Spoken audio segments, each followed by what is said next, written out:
అస్మద్గురుభ్యో నమః. నమస్తే. మనమంతా హోలీ రోజున రంగులు చల్లుకుంటాము, ఫోటోలు తీసుకుంటాము, స్టేటస్లు పెడతాం. కానీ ఈ పండగ అసలు ఎలా వచ్చింది? రంగులు ఎందుకు చల్లుకుంటాం? ఈ పండక్కి హోలీ అనే పేరు ఎలా వచ్చింది? ఈ వీడియోలో చూద్దాం. నిజం చెప్పాలంటే ఇది హోలీ కాదు, హోలిక.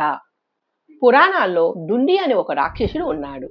అతను ఎలాంటి వాడంటే night time villages, towns, cities తిరుగుతూ మనుషులను భయపెట్టేవాడు, హింస చేసేవాడు, వారి బ్లడ్ తాగేవాడు.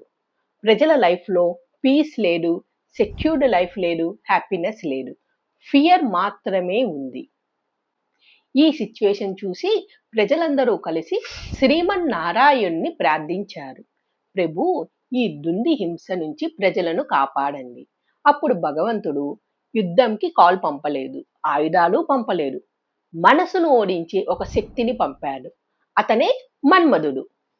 ఇక్కడ స్టోరీ ట్విస్ట్ ఏమిటంటే దుండికి ఒక చాలా బలమైన వరం ఉంది. తాను చావాలి అని అనుకున్నప్పుడే చస్తాడు. ఆయుధాలు, యుద్ధాలు అతనిపై పని చెయ్యవు.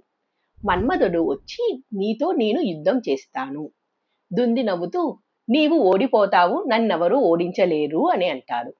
అప్పుడు మన్మధుడు ఓటమి ఆయుధాలతో కాదు, మనసులో ఉంటుంది. దుండి అలా ఎలా?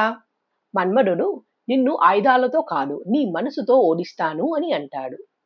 ఇలా వాళ్ళిద్దరి మధ్య సంభాషణలో మన్మధుడు అడుగుతారు, నీకు ఏం వరం కావాలో చెప్పు అని. అప్పుడు దుండి నాకు ఒక అందమైన అమ్మాయి కావాలి అని అంటాడు. మన్మధుడు ఇస్తాను, కానీ కండిషన్స్ అప్లై. నీవు ఆమెను బలవంతంగా ఫోర్స్ఫుల్లీ కోరకూడదు, కోపం, హింస చూపకూడదు. ఆమె స్వయంగా నిన్ను కోరితేనే నీవు గెలిచినట్టు, లేకపోతే నీ బ్రతుకు వ్యర్థం అని చెప్పాడు. అలా హోలిక అనే ఒక అమ్మాయిని పంపించాడు. ఈ హోలిక ఒక రాక్షస స్త్రీ. దుండి హోలికతో నిన్ను ప్రేమిస్తున్నాను, నన్ను పెళ్లి చేసుకో అని అడుగుతాడు. హోలిక నేను చేసుకోను. దుంది ఎందుకంటే హోలిక ప్రశాంతంగా చెప్పింది, నీవు రాక్షసుడివి, హింస చేస్తున్నావు. నీవు ప్రజలను హింసించటం మానితే, వాడి మాంసం తినటం మానితే, వాడి రక్తం తాగటం మానితే, వాడిని బాధ పెడటం మానితే, అప్పుడు మాత్రమే నేను నిన్ను పెళ్లి చేసుకుంటాను అని. దుంది అప్పుడు అన్ని మానేస్తాను అని చెబుతాడు. హోలిక నిజంగానా?